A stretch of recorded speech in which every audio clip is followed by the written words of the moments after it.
Hi everybody. In today's video, I will dive into how credit score impacts you when it comes to home buying.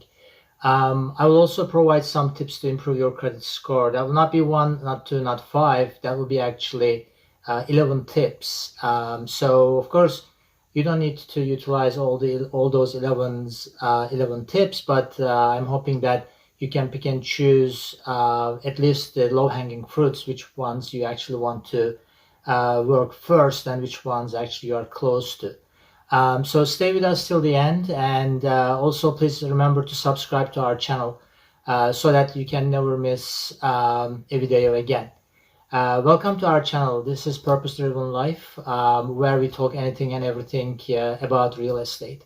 Whether you are a buyer, seller, real estate investor, or simply curious about the economy's impact on the housing market and trying to decide what should be your next move, I hope this video, backed with expert analysis and solid data with comprehensive explanations, will put your mind at ease. With that said, guys, let's go. Welcome to Purpose Driven Life, where dreams meet reality. Whether you're a homeowner, real estate investor, or simply curious about the economy's impact on the housing market, we are here to help. We hope our videos will help you to gain insight that can help you make informed decisions and navigate the current economic landscape with confidence. We're your gateway to exceptional real estate. Dive into this journey with us, stay informed, discover the truth, and let's debunk the myths together. This is where your new chapter begins. Did you know that your credit score plays a crucial role when it comes to buying a home? Your credit score is a numerical representation of your credit worthiness, and it can greatly influence whether or not you'll be approved for a mortgage loan. Lenders use your credit score to assess the risk they would take by lending you money. The higher your credit score, the more likely you are to be approved for a loan with favorable terms. It's important to keep your credit score in a good shape to increase your chances of getting a loan for your dream home. As I mentioned at the beginning of the video, I'll be giving you 11 tips later in this video, which I'm hoping that will help you to work on your credit score. The average FICO score in the US was 714 in 2022, according to Experian data. The data suggests that consumers collectively continue to effectively manage their credit despite economic shifts in 2022. Lingering shortages have caused prices to rise for consumer goods and services, small and large. And while some of those shortages have started to subside, others, such as housing in much of the nation, may continue to persist. In addition, recent interest rate hikes mean consumers are paying more care balances on their credit cards. The unemployment rate remains near record low, suggesting that while consumers may have had to cope with some price increases, they by and large still have the means to manage their mortgages, car loans, and credit card balances. And maybe, the level of unemployment was the saving grace in those tough economic conditions. The score split out by generation, average credit score changed little, if at all, for consumers both young and old. Baby boomers, Generation X, and millennials each saw slight increases in their average FICO score, while the less populous generations like the silent generation and the Generation Z saw no change in average credit scores in 2022. Which measures how a consumer's credit card balance compare with their credit limits. Typically, it's actually expressed as a percentage, increased from 26% in September, in fact, 2021 to 28% a year later. Inflation and higher interest rates are two factors that continue to drive up credit utilization rates, which has the potential to put downward pressure on FICO scores. The percentage of delinquent credit card accounts increased to 2.07% in September 2022, up from the prior year's near record low of 1.23%. This increase brings delinquency rates back to pre-pandemic levels. While very little in the economy can be considered normal so far, the resulting U-shaped curve does at least indicate we are exiting the pandemic economy, which slowed card purchases and swelled many bank accounts in 2020 and 2021. A higher credit score not only increases your chances of getting approved for a home loan, but it can also save you money in the long run. Lenders often offer lower interests to borrowers with high credit scores, And in that case, this can result in significant savings over the life of your mortgage.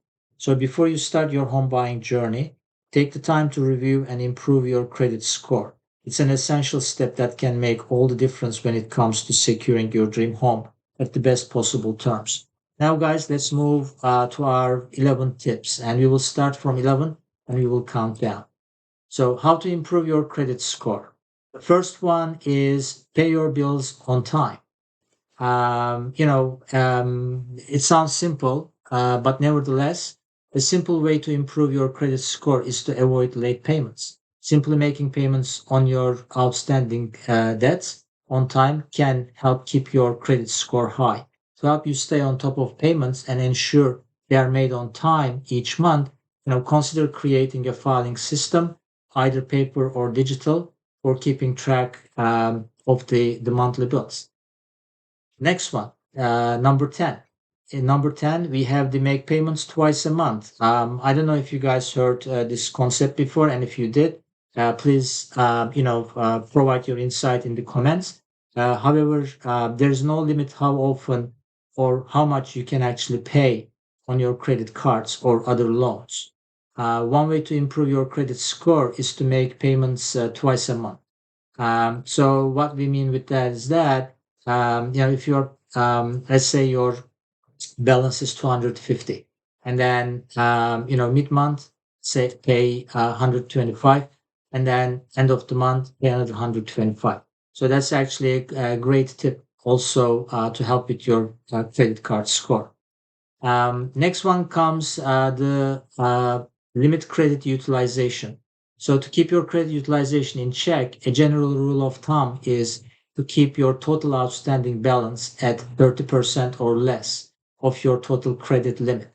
From there, you can actually work to whittling that down to 10% or less, which is considered ideal for improving a credit score.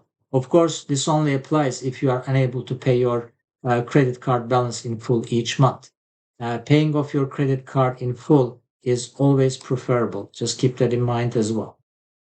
Number 8, we have the raise your credit limits. Another way to lower your utilization rate is to raise your credit limit on a credit card or line of credit. As the credit limit goes up, utilization rate automatically drops. Keep in mind though that raising your credit limit only works if you can avoid the temptation to spend the additional credit and increase your overall debt load. Now we'll be moving to number 7, fixed delinquencies. Now I know that's actually again a strange concept, and I will again appreciate, as I said, any of those things you heard before or if you experienced, please feel free to mention it on the comment section. But if you have an account that has late or missed payments, get caught up on the past due amount, then work out a plan for making future payments on time. That won't erase the late payments, but it can improve your payment history, and that can help your credit score moving forward. Negative account information can remain in your credit history for up to 7 years, and bankruptcies for 10 years. So take steps to fix these these issues as soon as you can. Number 6, we have the consolidate debts. And as far as number 6 goes, that consolidation improve credit utilization. In turn, a credit score. A similar move would be to consolidate multiple credit card balances by paying them off with a balance transfer credit card that offers a 0% interest rate for a specified period of time. Such cards often have a promotional period during which they charge no interest on balances. But beware of balance transfer fees, which can cost as much as 5% of the amount of a balance transfer. And number 5, we have to keep all the accounts open. Again, I personally didn't hear that before, and I just find this out when I was doing my research. However, the concept is that if you have an old credit card or other loan that has been repaid in full and is still sitting at zero and not earning any interest, just let it continue to reside on your credit report. This will help you in the long run as it will offset any other outstanding credit balances you have owing. It might seem counterintuitive, but keeping old dormant credit accounts open is beneficial. Now, moving to number 4, group your loan shopping.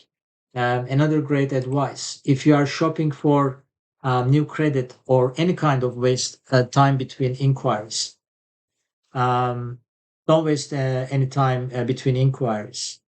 You also want to limit the overall number of times lenders pull your credit. Don't let them to pull your credit just to get a quote with current interest rates. They should be able to tell their expected rates without actually a hard credit pull. Number 3, ask for a goodwill deletion. So that's actually a good one. Simply call your lender and request what's known as a goodwill deletion. Make sure you speak to a supervisor, remain polite and friendly throughout the conversation. It's also important to go into the phone call with no expectations. They don't have to do this, by the way.